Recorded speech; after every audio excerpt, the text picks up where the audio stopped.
Hormis dans le film choral de Maïwenn Le bal des actrices, Jeanne Balibar et Julie Depardieu n'ont jamais partagé l'écran.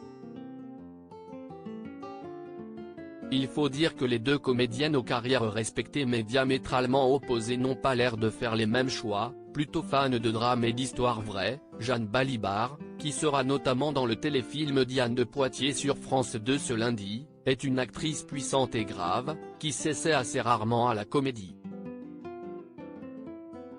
Au contraire de sa collègue, Julie Depardieu, plus solaire, aime en effet les comédies et avait notamment été magistrale dans Podium, au début de sa carrière. Cependant, les deux femmes ont un point commun, que certains de leurs fans ont eux-mêmes oublié, un amoureux très célèbre qui a partagé leur vie. Et avec qui l'une des deux a même eu 2 enfants. Un acteur, césarisé pour son rôle dans Le Grand Bain, dans lequel joue d'ailleurs Mathieu Amalric, un autre ex de Jeanne Balibar, mais également chanteur et auteur d'airs totalement barrés. En un mot, le génial et poétique Philippe Catherine. À la fin des années 2000, le chanteur, déjà papa d'une petite Eddie, vient de divorcer d'une autre actrice, Elena Noguera, et rencontre Jeanne Balibar, qui vient quant à elle de quitter le père de ses enfants, Mathieu Amalric. Une histoire d'amour discrète naît alors pendant quelques mois entre les deux amants, qui enregistreront même un duo ensemble avant de se séparer en bons termes.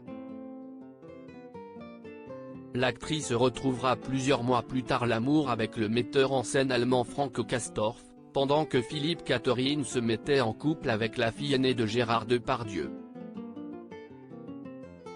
Une belle histoire qui dure toujours aujourd'hui, parents de 2 petits garçons, Billy, 11 ans, et Alfred, 10 ans, tous les deux ont même joué un couple marié dans le film Si est-il quoi cette famille ? Et c'est de suite. Pourtant, les amoureux auraient pu ne jamais finir ensemble, comme l'avait confié l'actrice à Télé Loisirs. Avant de rencontrer Philippe, je sortais d'une rupture difficile et je ne voulais plus vivre d'histoire. Mais si est-il toujours quand on n'y croit plus que ça arrive, avait-elle raconté, expliquant que son divorce difficile lui avait fait beaucoup de mal et surtout d'une perte tragique. Il était en couple et moi je n'étais pas prête, je venais de perdre mon frère. Il a fallu attendre 2010 pour que cela se concrétise. Notre amour est mystérieux.